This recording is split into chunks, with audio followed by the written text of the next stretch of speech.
All right. So the question comes up a lot. What are labels for, and what is the label track for in Audacity?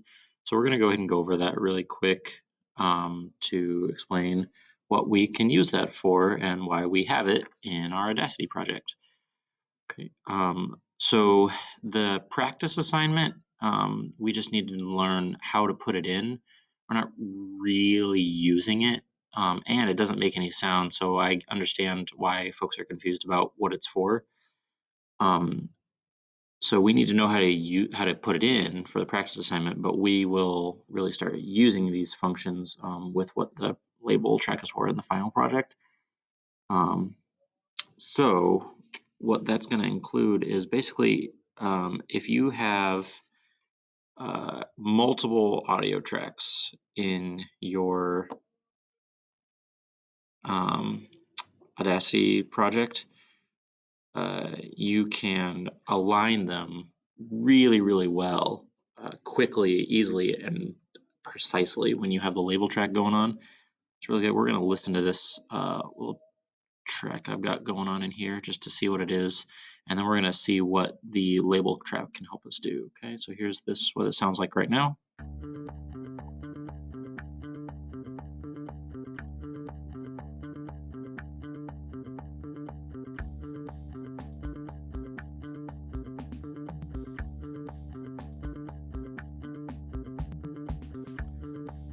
Okay, and that goes on. So in this situation, I'm going to pretend that I want um, this fill down here to coincide with um, like the second beat in this fourth measure. So here's measure 1, here's measure 2, here's measure 3, here's measure 4. Okay, so let's say I want it to coincide like on the second beat, so it's just fit right in the middle of this measure. Problem is with that is it's really hard to make that perfect. If you see, I can align here. Let's get rid of our label track. Without the label track, you can align it to the end of the measure, and you can align it to the beginning perfectly because that yellow line shows up that shows you're perfectly aligned to the beginning end of that measure.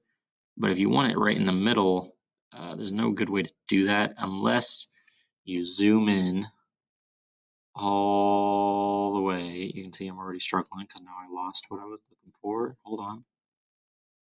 Okay, so I'm going to zoom in to this bad boy right here.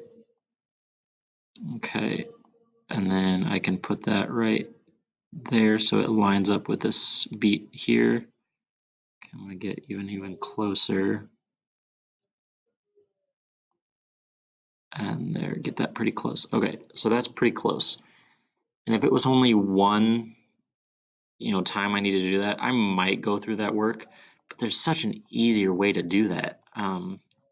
It's so much easier if you just, here, let me bring the label track back. Okay, there's such an easy way to do that without messing around with zooming in all the way.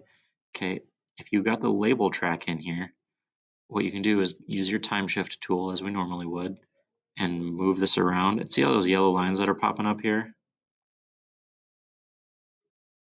That's where it's showing me I'm perfectly aligned with one beat or another.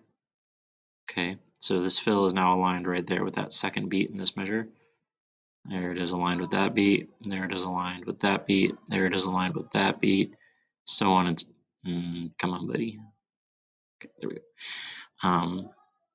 In any case, without having to zoom in to seeing the point where you're seeing like individual sound waves, you can line stuff up on individual beats from a far away zoomed point and not have to, worry about spending all that time. It's easier, it's faster.